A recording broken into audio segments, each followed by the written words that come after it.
আসসালামু আলাইকুম গাইস, আপনারা কেমন আছেন? আশা করি সবাই যে ভালো আছেন।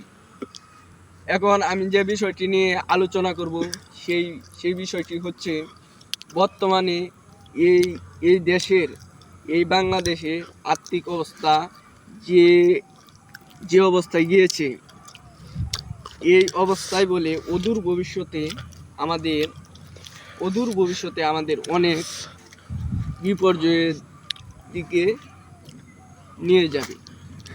তার কারণ হলো বর্তমানে সোশ্যাল মিডিয়ার মাধ্যমে যেসব গেম, যেমন কেসুনা, স্লট গেম, আরও অনেক ধরনের গেম বের হয়েছে।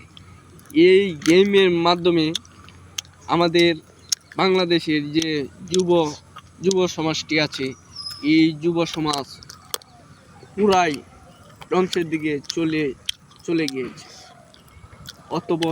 সুতরাং আমি বলতে চাই, এই বর্তমানে যে ভাইরাল গেমগুলো, স্লট গেম, কেসুনা গেম, এইসব গেমকে আমাদের বয়কট করতে হবে।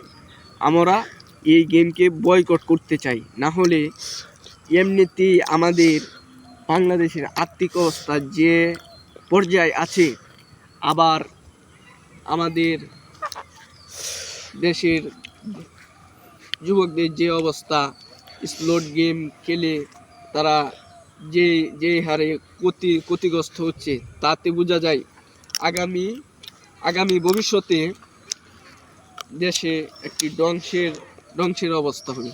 আসসালামু আলাইকুম রহমতুল্লাহ। আমার বলার কথাগুলো এগুলাই ছিল।